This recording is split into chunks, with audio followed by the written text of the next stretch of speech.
A day in my life as a content creator nga pilingon, gaasa man lang sa ginikanan para makadibawas ay agoy.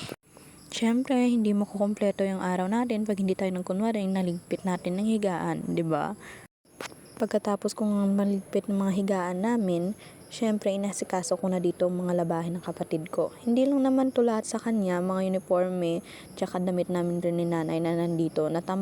Natambak kasi hindi umakyat yung tubig dito sa amin. Mataas kasi yung bahay namin, medyo nandito kami sa bundok. Pero pasalamat namin kasi yung tita namin ay pinaglagyan niya ng tubig at hindi na namin kailangan pumunta pa doon sa kabilang baryo. Wow, hindi naman kabilang baryo. Sa kabilang bahay namin para maglaba, mag-ibib, at syempre na rin makipagchismisan sa mga engkanto, di ba? At heto nga, habang nagkukunwari tayong mapisan, ay sandali, hindi pala yun. Masipag, syempre kakaraba, magbabanlaw, ulit naman hanggang sa matapos to. Sige, panoorin nyo na lang hanggang dulo. Kayo nang bahalang mag-explain.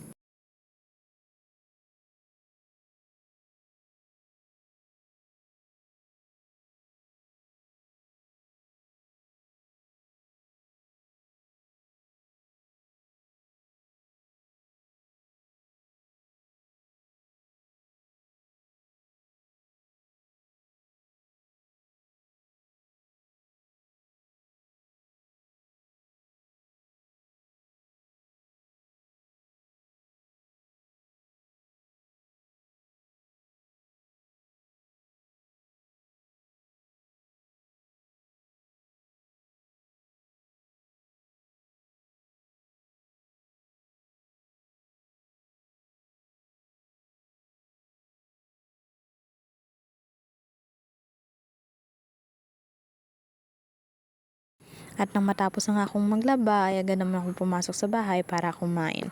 Kailangan natin kumain ng umagahan para gumana yung utak natin buong araw, no? Importante naman kasing kumain kapag umagahan, di ba? At yung ulam ko nga pala dito ay cup noodles at yung natira naming adobo kagabi na ulam. Syempre, iinitin natin yan. Pinoy tayo, no? Kailangan natin magtipid. At habang kumakain kami dito ni nanay, nag-uusap kami. Hindi naman importante yung pinag-uusapan namin. Sadyang karaniwang araw lamang para sa aming dalawa. Kami lang naman kasi dito dalawa yung natira kapag may trabaho o kaya may office hours, office week, ano kaya yun? Kayo nang bahala, i-comment nyo na sa comment section kung anong ibig sabihin. Ilongga kasi kaya medyo mahirap sa pagtatagalog. At dahil malapit na matapos ang video na ito, ay sasamantalahin ko nang magpasalamat sa mga nanonood at sumusuporta at magsusuporta pa lang sa akin. Thank you po. Maraming salamat po ulit at God bless po. Mag-ingat po kayo sa araw-araw niyong buhay. Bye!